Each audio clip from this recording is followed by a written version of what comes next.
Ravel and another pieballs because Zeflever Rim, a wheat side constray started using Gadaphone Pass Lidler Bleestain, said.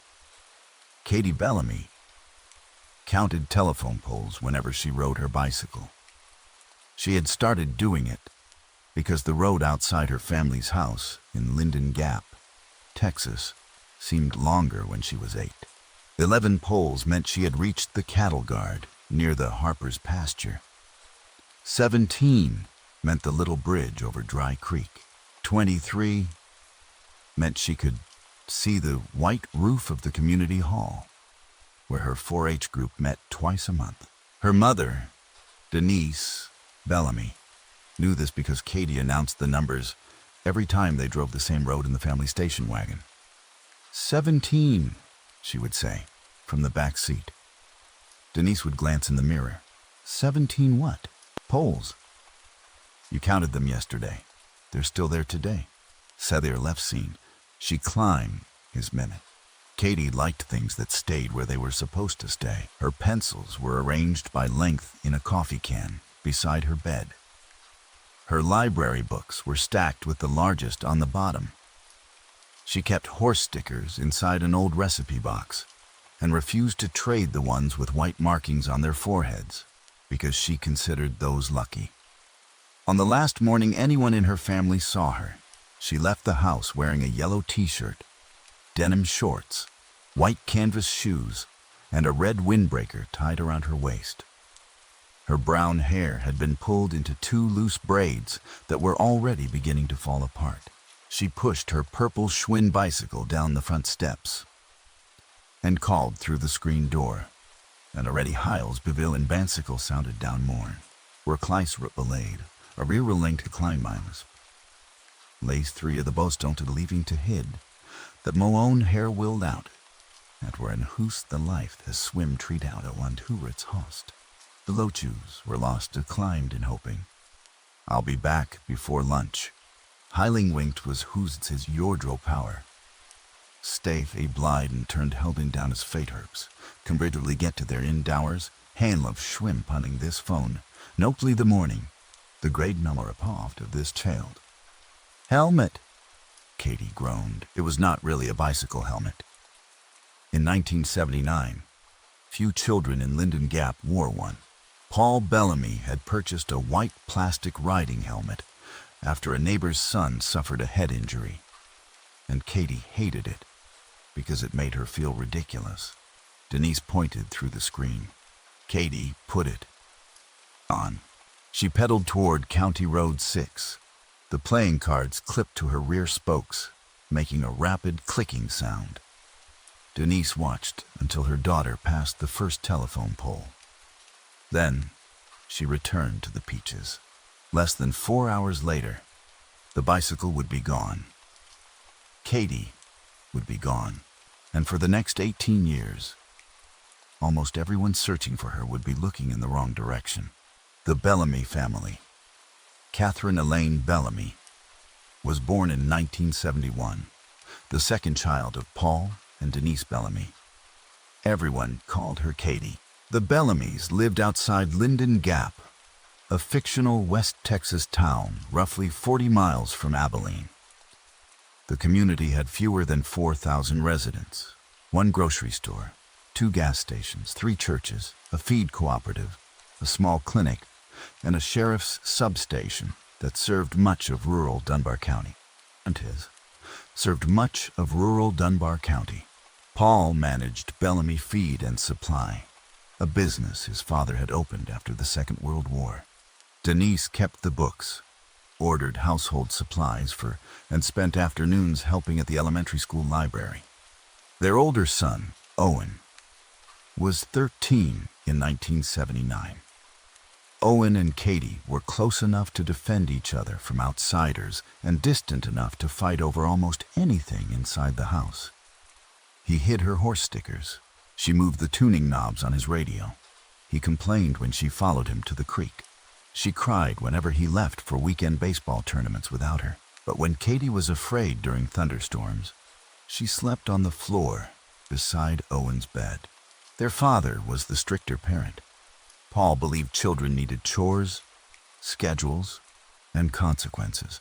Katie fed 2 barn cats every morning and collected eggs from a neighbor's hens in exchange for riding lessons. Denise was more patient.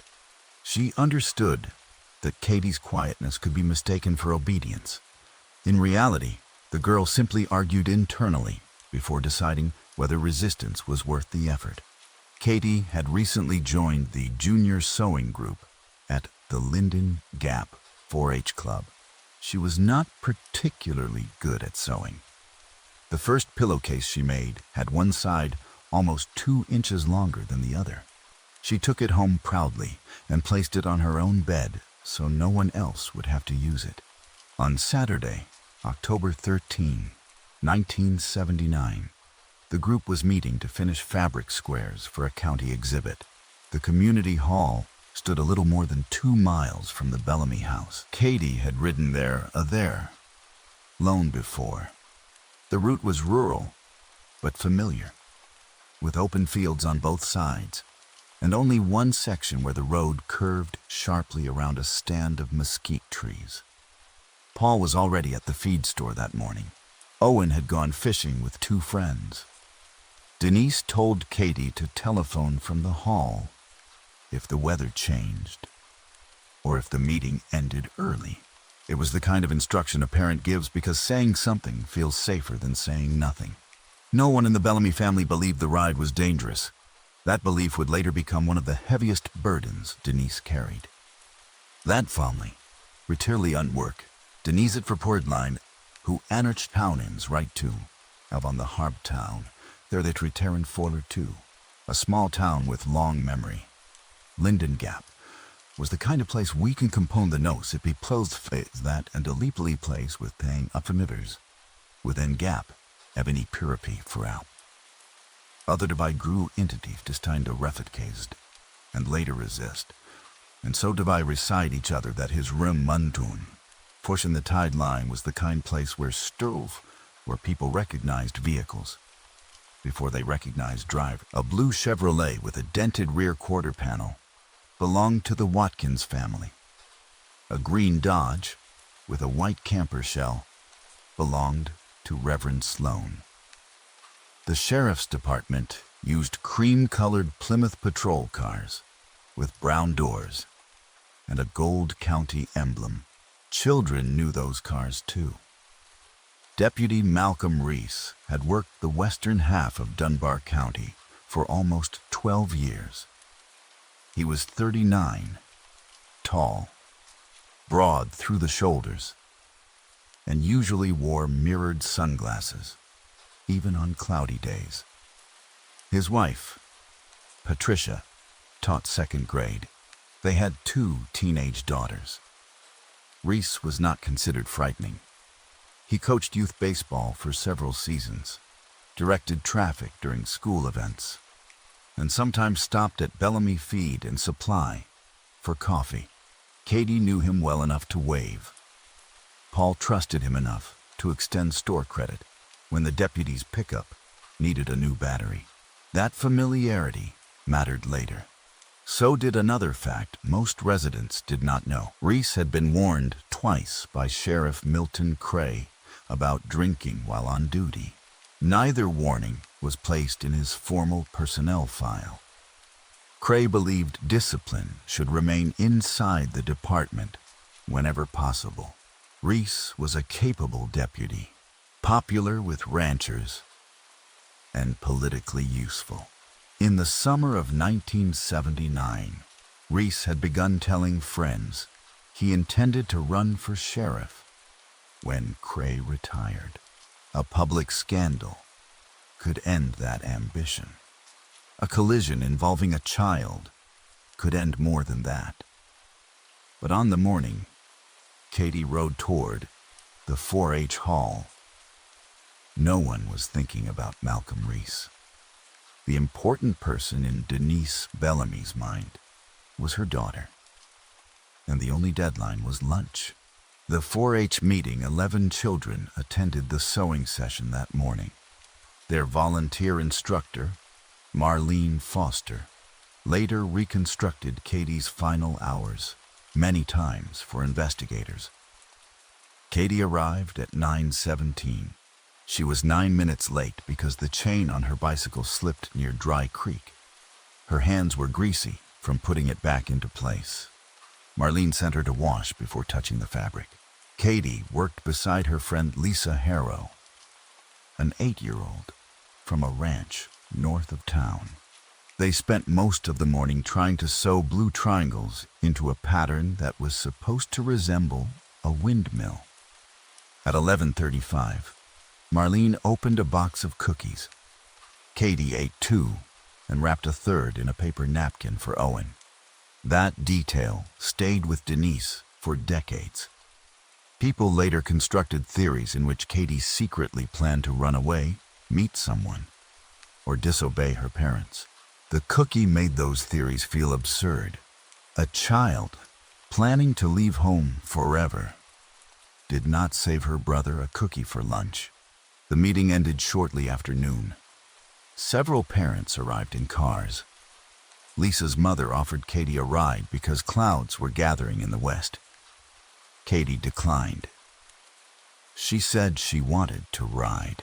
Marlene saw her leave at approximately 12:08.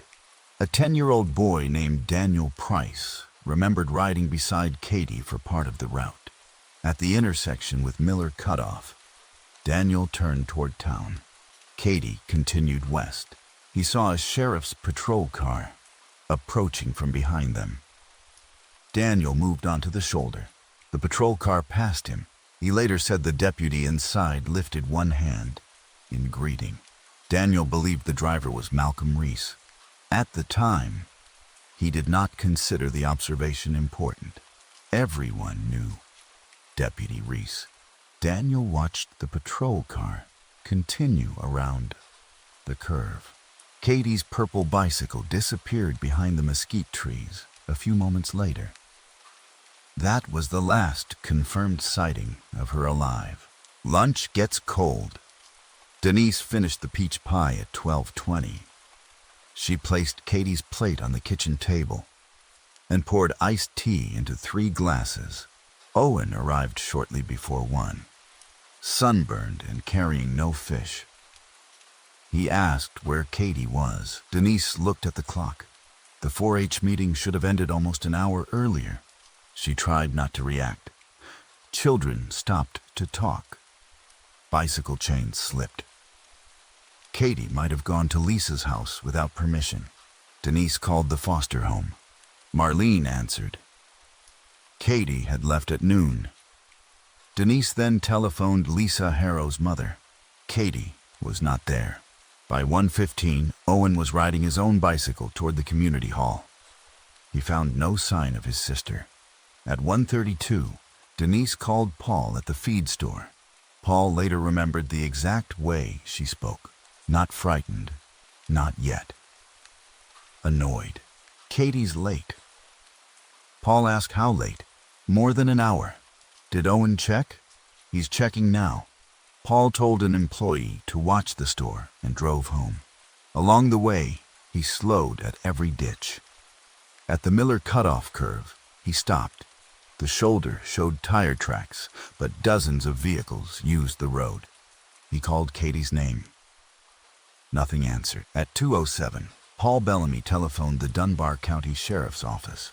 Deputy Malcolm Reese arrived at the house 26 minutes later. The deputy who took control, Reese, appeared calm. He asked about Katie's clothes, bicycle, friends, and recent behavior. Denise described the red windbreaker. Paul mentioned the white riding helmet. Owen said the bicycle was purple with a silver basket and playing cards in the spokes.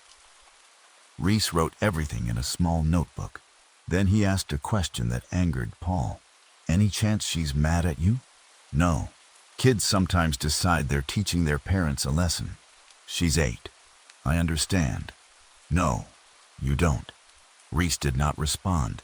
He contacted Sheriff Cray and requested additional units. Within 2 hours, deputies were checking roads, barns, culverts, irrigation tanks, and abandoned buildings. Volunteers began arriving before dark. Reese became one of the most visible organizers. He established search zones. He spoke with television crews from Abilene. He stood beside Denise while she described Katie's clothes to reporters. A photograph taken that evening showed the deputy with one hand resting on Paul's shoulder. Years later, Denise could not look at it. At the time, she believed Reese was helping them. The search continued through the night. Paul drove dirt roads with a flashlight out the window. Owen rode with a rancher who knew every stock pond within 5 miles. Denise remained at home beside the telephone. At 4:40 the following morning, Reese knocked on the Bellamy door. He was holding a white canvas shoe inside a paper bag. A volunteer had found it near Dry Creek. Denise recognized it immediately. It belonged to Katie. The search changed direction. Dry Creek. The shoe was found on mud, approximately 50 yards downstream from the bridge. Searchers focused on the water. Dry Creek was poorly named. During autumn storms, its narrow channel could rise quickly, carrying branches, fence wire, and debris toward a larger drainage south of Linden Gap. Rain had fallen overnight. Reese suggested Katie may have lost control of the bicycle on the bridge and entered the water. Paul rejected the theory. The bridge had a guardrail. Katie was cautious, and the bicycle was missing. Sheriff Cray reminded him that floodwater could move a bicycle a considerable distance. Divers searched deeper pools. Volunteers walked miles of creek bank.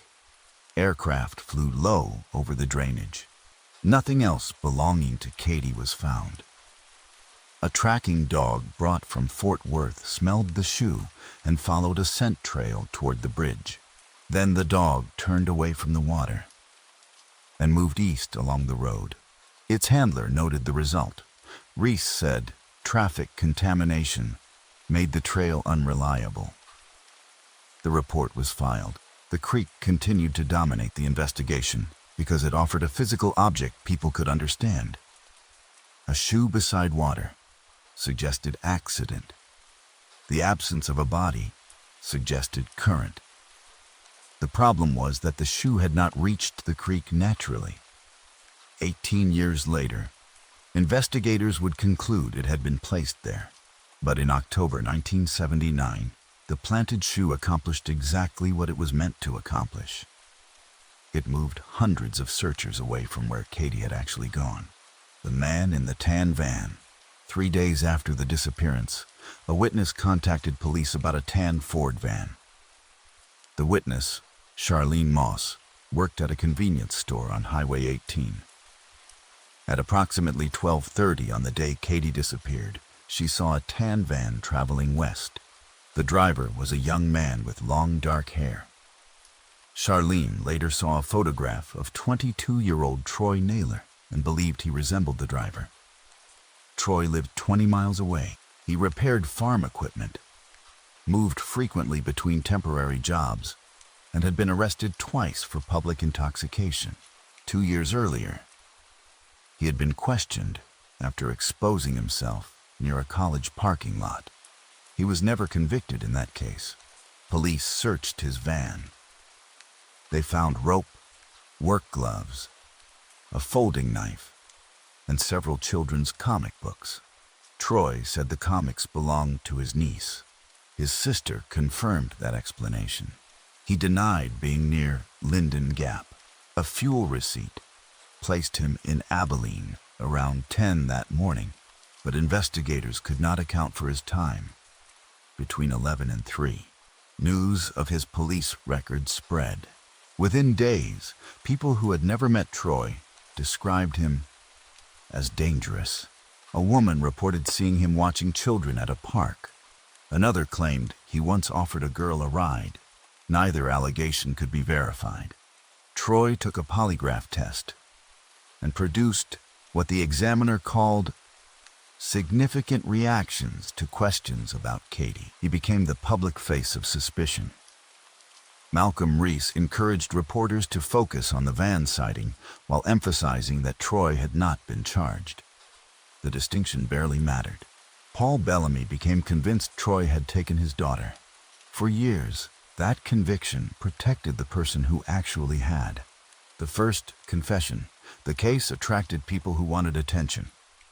A prisoner in Oklahoma claimed he had seen Katie in a motel.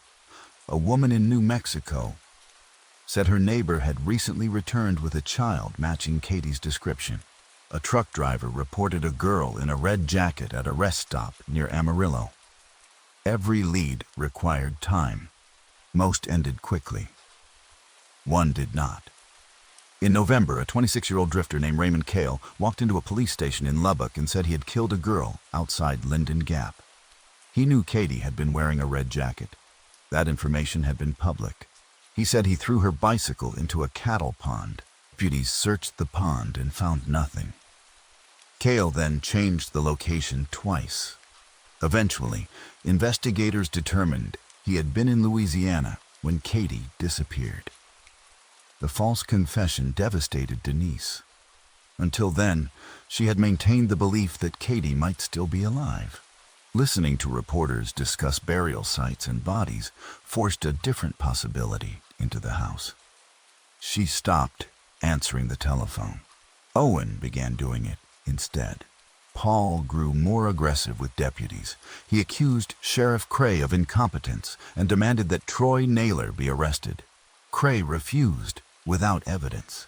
Privately, Malcolm Reese told Paul that his frustration was justified. That relationship deepened. Reese became the lawman Paul trusted most. He was also the man responsible for Katie's death. What happened on County Road 6? The truth began with something ordinary. Malcolm Reese had spent part of the morning at the home of a rancher named Wesley Griggs. Griggs had reported stolen fencing equipment. After inspecting the property, Reese remained for lunch. Griggs later admitted there was whiskey on the table. In 1979, no one asked how much Reese drank. At approximately noon, the deputy left. His route back toward Linden Gap took him east on County Road 6. Katie was ahead of him. The road curved sharply near the mesquite stand. Reese was driving too fast. The right front corner of the Plymouth struck Katie's bicycle from behind. The impact threw her into the ditch. The bicycle folded beneath the patrol car's front bumper. Reese stopped. Katie was alive. She had suffered a severe leg injury and a head wound, but she was conscious enough to recognize him. According to the confession that emerged years later, she kept saying, "Mr. Reese, call my daddy." Reese understood what would happen if he called for an ambulance. The collision would be investigated. His blood alcohol level could be tested. The secret warnings in his personnel history might become public. His career would end. He made a decision in those minutes that transformed an accident into murder. But he did not act alone. The second man in the story was Curtis Vale. Curtis Vale was Reese's brother-in-law. He owned Vale Towing and Recovery, a small company that handled wrecks for the sheriff's department. Curtis was 42 in 1979, married to Patricia Reese's older sister, Joanne. He and Malcolm did not particularly like each other, but their businesses overlapped constantly. When Reese needed a vehicle removed discreetly, Curtis was the person he called. At 12:21 that afternoon, a woman named Delia Vaughn placed a call from her farm to the Linden Gap telephone exchange. She later remembered seeing a sheriff's patrol car parked near the curve and a tow truck arriving beside it. No one asked about that observation. During the original investigation, the telephone operator's handwritten routing sheet was discarded after 60 days. Curtis arrived to find Katie lying in the ditch. He later said she was breathing. Reese told him the girl had ridden into the road and that the collision would ruin both men, because Curtis had supplied the deputy with alcohol from a bottle kept in the tow truck. Curtis denied that part. What he eventually admitted was worse. He watched Reese kneel beside Katie. He watched the deputy cover her mouth and nose. Curtis said he turned away. When he looked back, Katie was no longer moving. Reese placed her body in the trunk of the patrol car.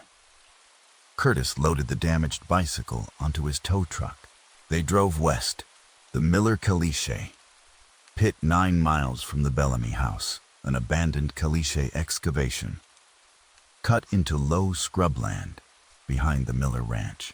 The pit had been used for county road material during the 1960s. By 1979, only ranchers, hunters, and county employees regularly entered the property. Reese knew it well. He and Curtis carried Katie into a shallow erosion gully behind the excavation. Curtis used a shovel from the tow truck. The ground was hard. They buried her less than 3 feet deep. Reese removed one of Katie's shoes before covering the body. Curtis asked why. Reese said, searchers needed a reason to look somewhere else. They also buried the riding helmet and several damaged bicycle parts nearby. Curtis took the bent frame of the Schwinn to his workshop. Over the next week, he cut it into pieces and placed the metal in scrap bins that were collected by a recycler. Reese returned to the creek after dark. He placed the white shoe in mud below the bridge. By the time he arrived at the Bellamy house the following morning, carrying it in a paper bag, he had already helped create the evidence that would shape the investigation. The murder might still have been exposed quickly, if not for what happened the following spring. Bones at the pit in May 1980, 2 survey workers entered the old Miller Caliche pit while marking a proposed fence. One man noticed several pale fragments near an eroded gully. He assumed they were animal bones. Then he found a small piece of faded red fabric. The workers contacted the sheriff's office. A rookie deputy named Samuel Ortiz responded. Ortiz was 24 and had worked for the department less than 6 months. He collected several bone fragments, cloth, and a turquoise plastic bead. One bone looked too small to him. He asked whether they could be human. The senior deputy who arrived later was Malcolm Reese. Reese examined the fragments and said they were probably from a young deer or goat. The county had no medical examiner. A local physician, Dr. Horace Linney, occasionally helped identify remains. He looked at the largest fragments in poor light and agreed they were likely animal. No forensic anthropologist was consulted. Ortiz wrote a report anyway. He noted the red cloth. He noted the bead. He wrote that the site should be revisited if identification remained uncertain. Reese signed the report as supervisor. Then the bones went into a cardboard evidence box labeled Animal Remains, Malimal/Miller Pit. The box was stored in a county annex. No one compared the cloth to Katie's red windbreaker. No one showed the bead to Denise. No one returned to excavate the gully. Malcolm Reese had been present when Katie was buried. He was also the officer who ensured the bones recovered from that burial remained officially non-human. The case begins to die. By the first anniversary, the search had become a missing person investigation rather than an active emergency. Paul refused to accept that change. He printed new posters. He drove across Texas following sightings. He hired a private investigator for 6 months and borrowed against the feed store to pay him. The investigator found nothing. Denise coped differently. She kept Katie's room almost unchanged, but stopped discussing theories. Every Sunday, she washed the dust from the dresser. Owen grew angry at both parents. He believed the family had become organized around an absence. His baseball games mattered less because one parent was always following a lead. His school achievements became difficult to celebrate. When he graduated in 1984, Katie's photograph was still taped to the refrigerator. Owen left for college in Austin and visited infrequently. He loved his sister. He hated what her disappearance had done to every room in the house. Paul remained convinced Troy Naylor was responsible. Troy eventually moved to Arizona. He lost jobs whenever someone recognized his name from the coverage. His engagement ended after his fiancée's family learned police had questioned him in Katie's case. He was never charged. He wrote Paul Bellamy twice, asking him to stop publicly calling him a murderer. Paul never replied. Years later, learning Troy had been innocent became another guilt Paul did not live long enough to confront. Malcolm Reese Rises, Sheriff Milton Cray. Retired in 1986, Malcolm Reese ran for the office. His campaign emphasized experience, community trust, and his role in difficult investigations. One campaign advertisement mentioned the Bellamy disappearance. It said Reese had personally coordinated one of the largest child searches in Dunbar County history. Denise saw the advertisement and felt grateful. Paul volunteered at a campaign barbecue. Reese won. As sheriff, he inherited formal responsibility for Katie's cold case. He periodically announced reviews. He approved new posters. When a national missing child organization requested copies of the file, Reese cooperated. He also controlled which pieces of the old investigation received attention. The Miller Pit evidence box remained in the county annex. Samuel Ortiz had left law enforcement in 1982 after a disagreement with Reese over another case. His original field notes were filed under property incidents rather than missing persons. The patrol car involved in the collision had been retired in 1983. County maintenance records showed that its right headlight, front trim, and bumper had been replaced 2 days after Katie disappeared. The repair order described damage from striking a deer. Reese signed it. No investigator connected the repair to the case. No one had reason to. The man who would have been expected to make that connection was the man who created the paperwork. Paul Bellamy's last search. Paul's health deteriorated during the late 1980s. He smoked heavily, slept little, and treated every anonymous telephone call as a possible breakthrough. In 1989, a woman in Oklahoma claimed Katie was living with a family under another name. Paul drove 6 hours before waiting for police confirmation. The girl was not Katie. He returned home without speaking for most of the trip. Denise eventually asked him to stop chasing every sighting. Paul accused her of giving up. She slapped him. It was the only time in their marriage either struck the other. They apologized. The argument never truly ended. In 1991, Paul suffered a fatal heart attack behind the counter of Bellamy Feed and Supply. He was 52. Denise found an envelope inside his desk containing 3 photographs of Troy Naylor, a road map, and handwritten notes about places Troy had lived. Paul died believing the wrong man had taken his daughter. Sheriff Reese attended the funeral. He hugged Denise. He told her Paul had been one of the most determined fathers he had ever known. Denise thanked him. That memory later became almost unbearable. The case becomes paper by 1995. Katie Bellamy had been missing for 16 years. The file occupied 4 cardboard boxes. There were witness statements, photographs, maps, weather reports, search logs, fingerprints from unidentified objects. and hundreds of tip sheets. Most had never been digitized. Dunbar County created a small cold case review program after a neighboring jurisdiction solved an old homicide using DNA. Detective Elena Marquez was assigned to inventory unsolved cases. Elena was 38 and had joined the sheriff's department after Malcolm Reese retired in 1994. She had not grown up in Linden Gap. That distance mattered. She knew Reese by reputation, but not friendship. When she opened Katie's file, she found the investigation enormous and strangely narrow.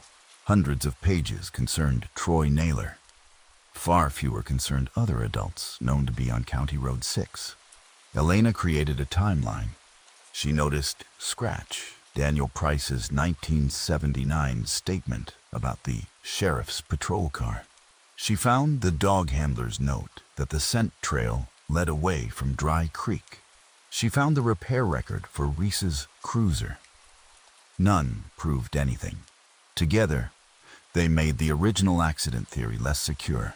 Then, in the spring of 1997, Dunbar County decided to demolish an old evidence annex. Every item inside to be inventoried. Elena volunteered. That decision led to the discovery that changed the case. The box on the bottom shelf. The annex smelled of paper, mildew, and old dust. Some boxes dated to the 1950s. Property tags had faded. Metal shelves were rusting near the floor. On the third day of the inventory, Elena found a cardboard box behind several containers of confiscated tools. The label read, "Animal Remains / Miller Pit - May 1980. She almost placed it in the disposal review pile. Then she opened it. Inside were several bone fragments, wrapped in yellowing paper. A separate envelope contained a corroded metal eyelet, a tiny turquoise plastic bead, and a piece of red cloth. Elena looked at the bead first. Katie Bellamy's missing person file contained a photograph taken at the 4-H Hall 2 months before the disappearance. Katie was wearing a homemade friendship bracelet. Turquoise beads were visible around her wrist. The match meant nothing scientifically, but it was enough to make Elena uncomfortable. She carried the box to the evidence table and called the State Forensic Laboratory. 2 weeks later, forensic anthropologist Dr. Lorna Vickers examined the bones. She needed less than 10 minutes to reject the original classification. The fragments were not deer. They were not goat. They were human. Several came from a child. Based on development, the child had likely been between 7 and 10 years old. Elena sat across from Lorna and felt the room become very quiet. For 17 years, part of a missing child may have been sitting in a county evidence box. Returned to Miller Pit, the old pit had changed. Mesquite covered much of the access road. Rain had widened the erosion channels. A ranch company now leased the surrounding land. Investigators established a search grid. Soil teams excavated the area around the original coordinates from Samuel Ortiz's report.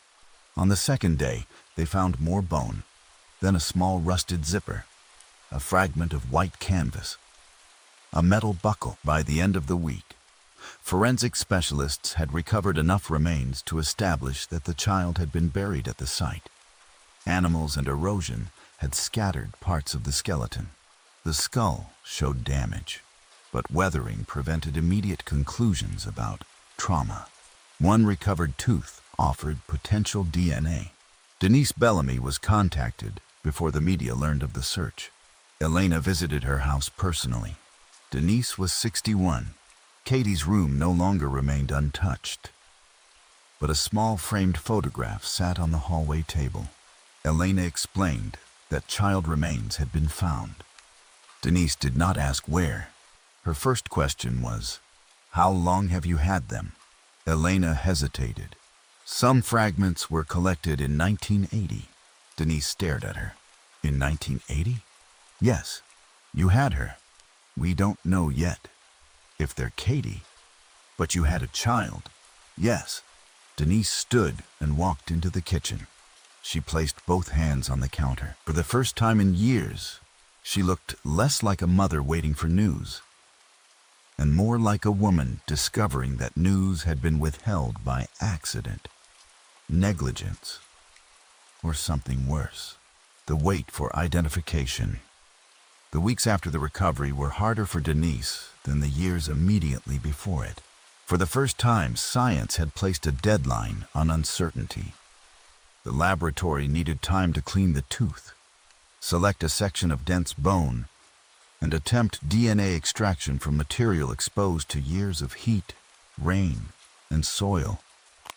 Denise provided a blood sample. Owen drove from Dallas and did the same. The family was told that results might be inconclusive. Denise understood the warning, but could not live as though the test might fail. She began preparing for both outcomes. If the remains were Katie, she would need to plan a funeral. If they were not, another family had a missing child buried in Dunbar County. Neither possibility was easy. Reporters learned about the search before testing finished. Television trucks returned to Linden Gap. Former Sheriff Reese gave one brief statement from his home. He said he hoped the discovery would finally bring the Bellamy's peace. Elena watched the interview twice. The wording bothered her. Reese did not say he hoped the remains were identified. He spoke as though he already knew what they represented. That impression was subjective. Elena kept it to herself. The investigation had already been distorted once by assumption. She would not repeat the mistake. The DNA result, the laboratory extracted usable genetic material from the preserved tooth and dense bone. Testing was slower and more limited than modern forensic analysis, but the sample was sufficient for comparison. The results established that the remains were consistent with being Denise's biological child and Owen's full sibling. Additional testing confirmed the identification. Catherine Elaine Bellamy had been found. She had not survived for years under another name. She had not been taken out of Texas. She had died near Linden Gap shortly after disappearing. Denise received the confirmation in a private room at the sheriff's office. Owen sat beside her. Neither cried immediately. Owen asked whether the bones had really been found in 1980. Elena said yes. He stood so quickly his chair struck the wall. "You mean my father died looking for her, while you had her in a box?" Elena did not defend the department. She explained that the remains had been misidentified. Owen replied, "That's not an explanation." It was not. The identification answered where Katie had been. It created a more disturbing question. Why had a child's remains, red fabric, and personal items been dismissed at a site less than 10 miles from the disappearance? Elena returned to the 1980 report. At the bottom of the page were 2 signatures: Samuel Ortiz, Malcolm Reese. Samuel Ortiz, remembers Elena, located Samuel Ortiz in New Mexico. He was 41 and worked as an insurance investigator. When she mentioned the Miller pit, he remembered immediately. "I told them those bones looked wrong," he said. He described the red cloth and bead. He also remembered Reese becoming unusually forceful. According to Ortiz, Reese said the department was wasting time because the Bellamy girl had likely drowned. Ortiz wanted to send the bones to a university. Reese refused. Sheriff Cray supported the decision because the county budget was strained. Ortiz had written extra notes on his personal field pad. He still kept some early notebooks in a garage box. After searching, he found the 1980 pad. One entry contained a detail absent from the official report. MR says he knows Pitt. No reason kid would be here. M meant Malcolm Reese. Elena asked how Reese knew the site. Ortiz assumed every deputy knew it. Another note mentioned tire impressions near the gully. They had never been photographed. Ortiz also remembered finding a small fragment of broken amber plastic. Reese said it came from farm machinery. The fragment was not in the evidence box. That detail interested Elena. The right front marker light on Reese's 1978 Plymouth patrol car had been replaced 2 days after Katie vanished. County records listed the old light as shattered and discarded. The repair suddenly mattered, rebuilding the patrol car's history. The original cruiser no longer existed. After retirement, it had been sold at auction to a farmer, who later sold it for scrap. But the county maintenance garage kept ledgers. Elena found the mechanic who performed the 1979 repairs. His name was Vernon Hale, now 74. He remembered the car because Reese wanted it fixed immediately. He said deer, Vernon told her. Did the damage look like a deer strike? At the time, I didn't think about it. Now, Vern paused. The bumper was low, bent near the corner. Headlight bucket cracked. There was purple paint on the lower bracket. Elena felt the significance before she responded. Katie's bicycle had been purple. Vern had not written the paint color on the repair order. He remembered it because his daughter owned a purple bike. He joked with another mechanic that the deputy had hit something prettier than a deer. He also remembered hair trapped near the bumper. Reese told him it was animal hair. No sample was kept. Elena asked why no one questioned the damage during the original case. Vern looked embarrassed. Because Malcolm was running the search. The answer summarized the central failure. Investigators had treated Reese as part of the solution. That placed him almost beyond suspicion. Curtis Vale's name appears. Elena reviewed every tow record from the week Katie vanished. Vale Towing handled 2 sheriff calls that Saturday. One was documented. The second had no case number.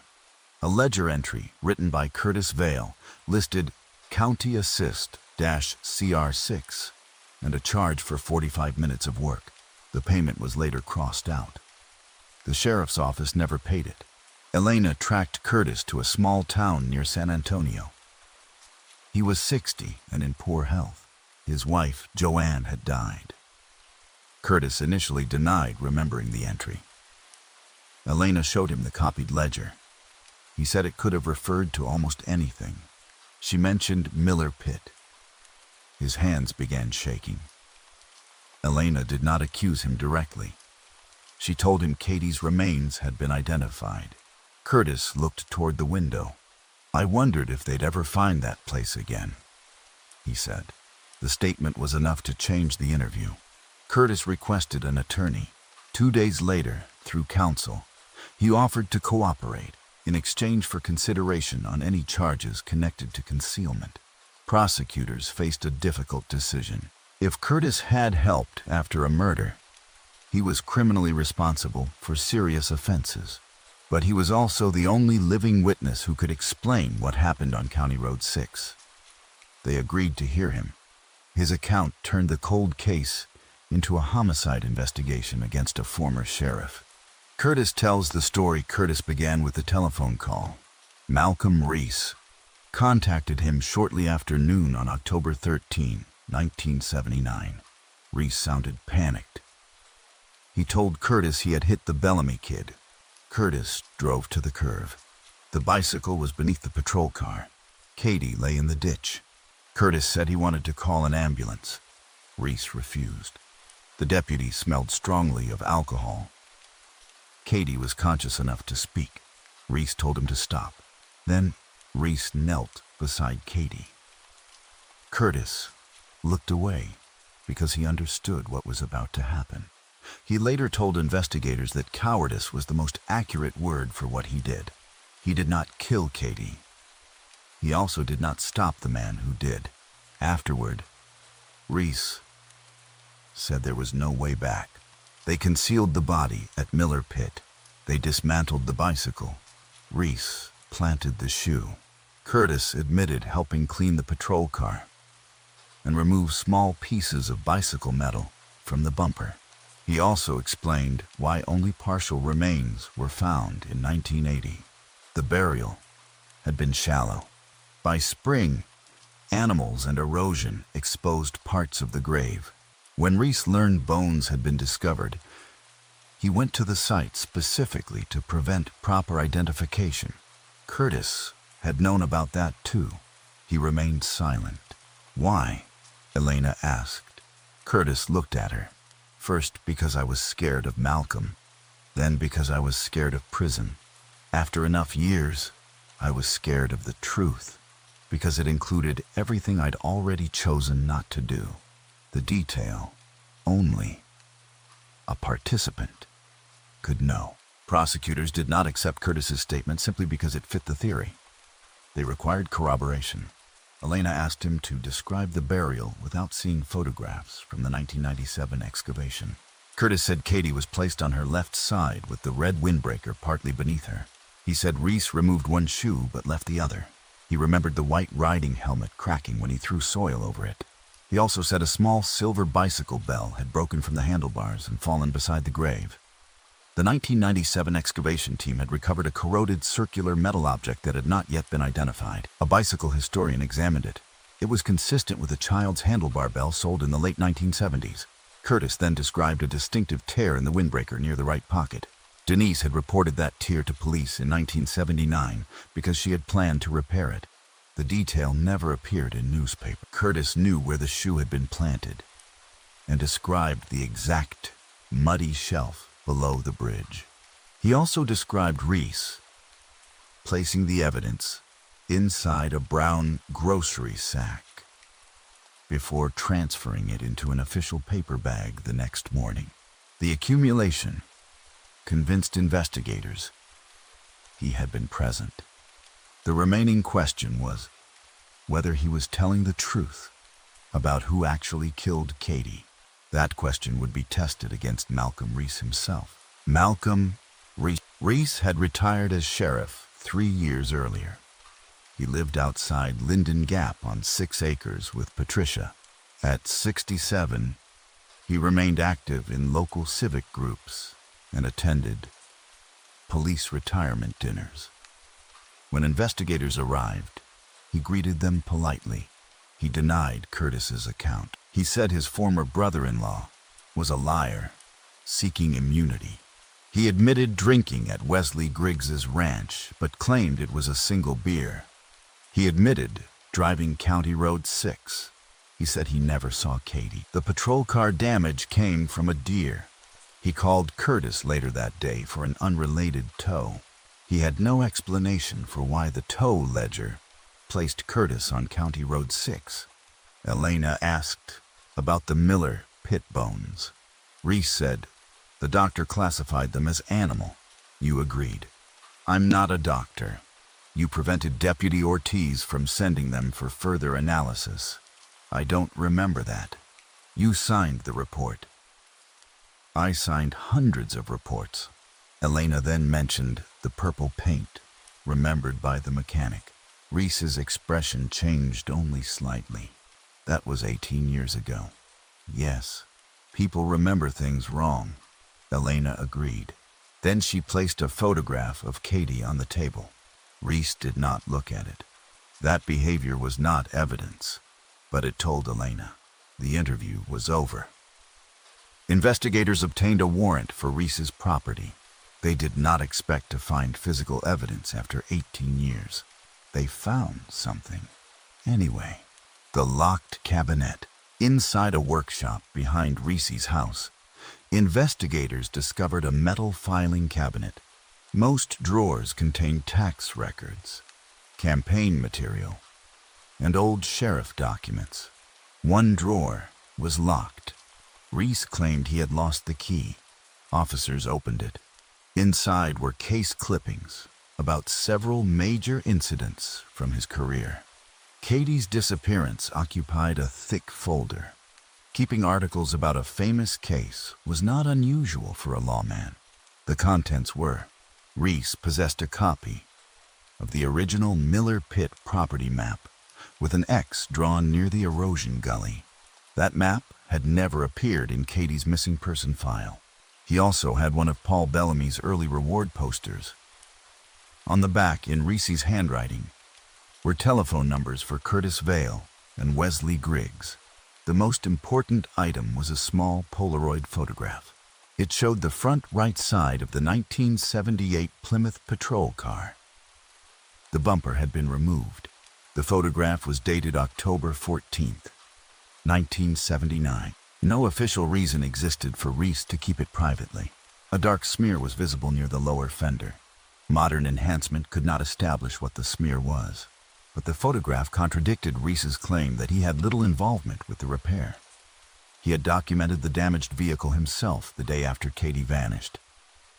Prosecutors believed the evidence, combined with Curtis's testimony and the buried remains, supported an arrest. Malcolm Reese was charged with murder. The town changes sides. The arrest divided Linden Gap. Some residents refused to believe it. Reese had spent decades as a lawman. He had delivered babies during storms, found lost ranchers, and attended funerals. People remembered the good acts and treated them as evidence against the bad. Others reconsidered old experiences. H for disparance. A former dispatcher remembered Reese returning late on the day Katie vanished, wearing different trousers. Wesley Griggs, now elderly, admitted the deputy had consumed more whiskey than he originally told investigators. Patricia Reese defended her husband publicly. She said Curtis wanted revenge over family disputes. Their daughters asked the media to leave them alone. Denise Bellamy said almost nothing. Reporters gathered outside her house. She issued one written statement. For 18 years, my family trusted the investigation. I will wait for the evidence to speak. Owen was less restrained. He described the original handling as institutional betrayal. He asked why a rookie deputy's concerns were ignored. He asked why the patrol car repair was never compared to the missing bicycle. He asked why his father had spent his final years following Troy Naylor, while the real suspect attended family funerals. The questions had answers. None of them were good. Troy Naylor detectives located Troy in Arizona. He was 40. He had spent almost half his adult life trying to escape association with the disappearance. When Elena told him Reese had been arrested, Troy was silent. Then he laughed once. It did not sound happy. My mother died thinking people believed I killed a little girl, he said. Investigators formally cleared him. A newspaper in Texas published a correction and profile. Troy refused television interviews. He said, public innocence, 18 years later, did not restore employment, relationships, or reputation. He admitted he had made bad choices as a young man. He had been drunk often. He had frightened women.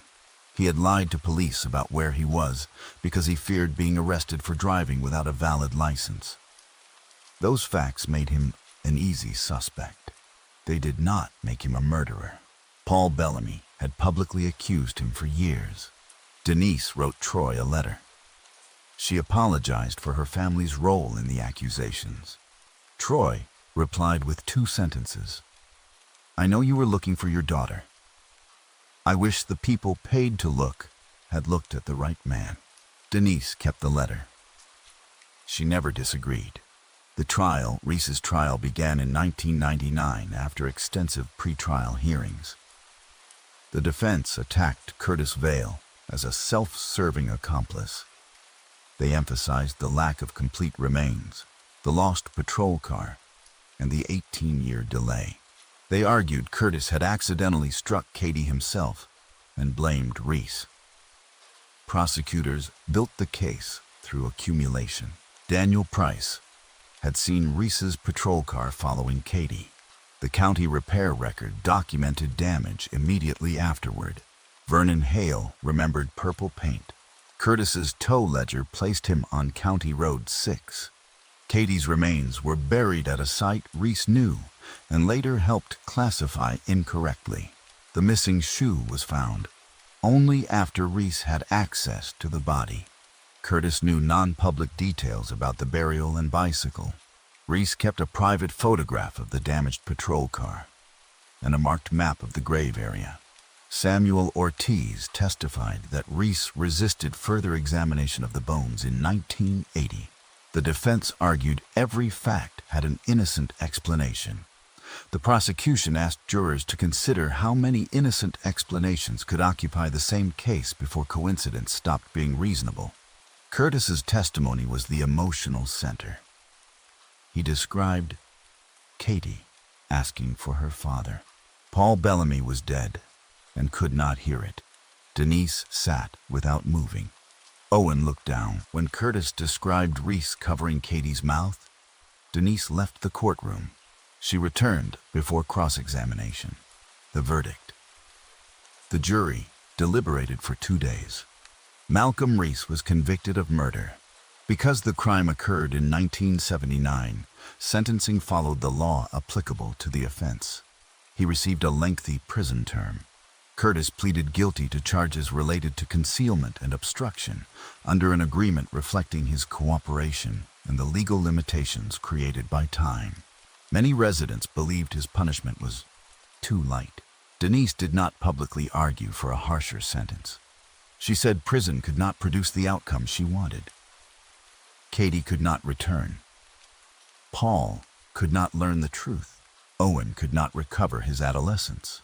Troy Naylor could not receive 18 years of reputation back. Samuel Ortiz could not undo the moment his concern was dismissed. The conviction established responsibility. It did not repair consequences. Malcolm Reese never confessed. He maintained that Curtis fabricated the story. In prison correspondence, he described himself as the victim of a politically motivated cold case prosecution. He died several years later. Patricia continued to insist on his innocence. Truth changed the official record. It did not require everyone to accept it. Katie's funeral. The Bellamy family had never held a funeral. Denise refused to bury an empty coffin. After identification, Katie's remains were released. The service took place nearly 18 years after the afternoon she left on her bicycle. Former classmates attended as adults. Marlene Foster brought the unfinished 4-H fabric square Katie had been working on. She had kept it in a box without knowing why. Lisa Harrow, the girl who sat beside Katie that morning, placed a small blue triangle beside the casket. Owen brought the old recipe box of horse stickers. Denise brought nothing, she said. Katie did not need an object to prove who she had been. The casket was small. That fact disturbed Owen more than anything said during the service. For years, Katie had existed in his mind as a missing person who might have grown older somewhere. The coffin restored physical scale. She had been 8. She had remained 8, while everyone else aged. Katie was buried beside Paul. Denise asked the cemetery to leave enough space on the stone for both names. The inscription did not mention the crime. It read, Catherine Elaine Bellamy, 1971-1979. Loved beyond time, why the bones were missed. A state review examined the 1980 misclassification. The failure did not result from one mistake. It resulted from several. Dunbar County lacked a medical examiner. The local doctor had limited experience with fragmentary juvenile remains. The bones were incomplete and weathered. No anthropologist examined them. Search attention remained focused on Dry Creek and Troy Naylor. Most importantly, Malcolm Reese was positioned to influence decisions. He did not need to destroy evidence.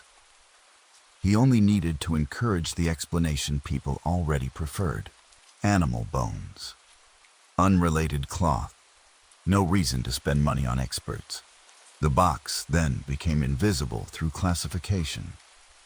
Once labeled animal remains, it was never considered part of a missing child investigation.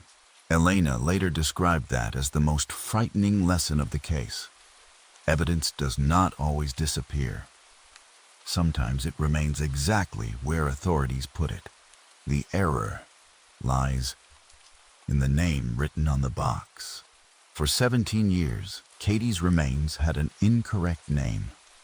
That label protected her killer almost as effectively as the grave. Denise returns to County Road 6. After the trial, Denise asked Elena to drive with her along Katie's last route. She had avoided the road for years. They started at the old community hall. The building had been renovated. The 4-H room was now used for senior lunches. Denise stood in the doorway and imagined the children sewing. Then they drove west. Some telephone poles had been replaced. Others leaned at the same angles Denise remembered. At the Miller Cutoff intersection, Elena slowed. Daniel Price had turned there. Katie continued. A few minutes later, they reached the curve. The mesquite trees had grown taller. Denise asked Elena to stop. She stepped onto the shoulder. Traffic was light. The road looked harmless. That disturbed her. For 18 years, Denise had imagined that the place where Katie vanished must somehow feel different. It did not. A ranch truck passed. Wind moved dry grass. A bird landed on a fence wire. The landscape had no obligation to remember. Denise looked down the road and said, she knew him. Elena understood. Katie would have recognized Reese's uniform. She may have felt relieved when she saw him after the collision. The person who should have called for help was someone she had been taught to trust. That fact became more painful to Denise than the mechanics of the murder. Owen's version of the story. Owen struggled with the solved case differently. He had spent years resenting Katie's absence. As a teenager, he sometimes wished people would stop talking about her. He felt guilty for that. After the truth emerged, he began speaking publicly about siblings of missing children. He explained that families often focus so completely on the missing child that surviving children become witnesses to grief rather than participants in family life. Owen loved Katie. He also lost parts of his relationship with both parents because every decision became connected to the search. When Paul died, father and son had not spoken for several weeks after an argument about another supposed sighting. Owen believed they would reconcile. They never had the chance. The murder conviction did not only tell him what happened to his sister, it explained why his father had been unable to stop searching. Paul had been wrong about Troy. He had been right that Katie did not simply disappear. Someone close enough to the family's world had removed her. Owen wished Paul had lived to learn the name. He was also grateful his father never had to learn that the man he trusted as a search organizer had killed her. Both feelings existed together. The last object. After the funeral, investigators returned personal items recovered at Miller Pit. Most were damaged beyond recognition. A corroded zipper, a shoe eyelet, fragments of cloth, the turquoise bead. Denise held the bead in her palm. She remembered helping Katie string the bracelet at the kitchen table. Katie had arranged the colors in a sequence. Turquoise, white, turquoise, white. She became frustrated when the elastic snapped. Denise tied it for her. The bracelet was never listed prominently in the original missing person report because Denise had forgotten Katie was wearing it. 18 years later, one bead had helped Elena decide not to discard a box labeled animal remains. Denise placed it inside Katie's recipe box with the horse stickers. She did not frame it. She did not display it. It was not a symbol of justice. It was a piece of plastic a child chose because she liked the color. That ordinary meaning mattered more. What really happened to Katie Bellamy? Katie Bellamy did not drown in Dry Creek. She was not abducted by Troy Naylor.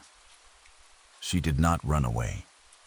On October 13th, 1979, she left a 4-H meeting and rode her purple bicycle home along County Road 6. Deputy Malcolm Reese approached from behind in his patrol car after drinking during lunch. Near a sharp curve, he struck Katie and knocked her into the ditch. She survived the collision. She recognized him. Reese chose to protect his career rather than call for help. With Curtis Vale present, he killed Katie and concealed her body at the abandoned Miller-Kalisha pit. They destroyed the bicycle. Reese planted one of her shoes near Dry Creek to redirect the search. Months later, erosion exposed part of the grave. A rookie deputy collected human bones, red cloth, and a small bead. Reese helped have those remains classified as animal. The box went into storage. For 17 years, no one reopened it. In 1997, Detective Elena Marquez found that box during an evidence inventory. A forensic anthropologist immediately recognized the bones as human. DNA identified Katie.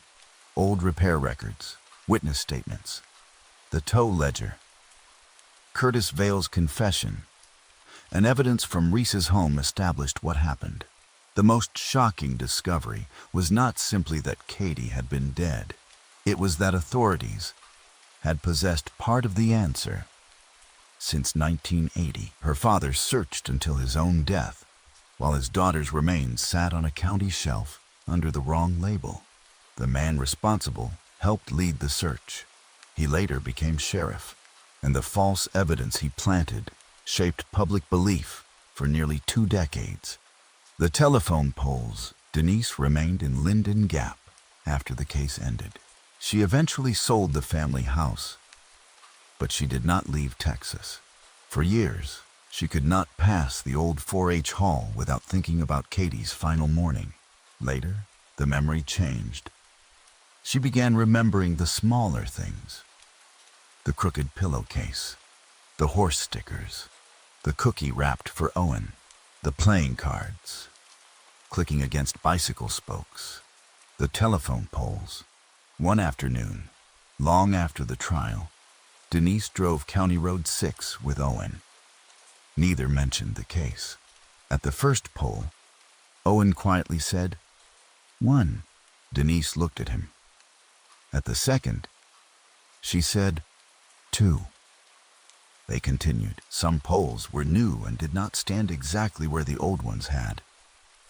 The count no longer matched Katie's.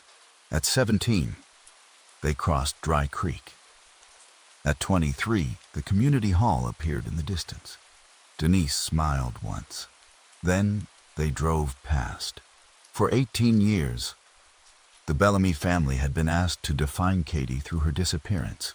Missing girl, cold case, victim, evidence, human remains. Those words were accurate. They were also incomplete.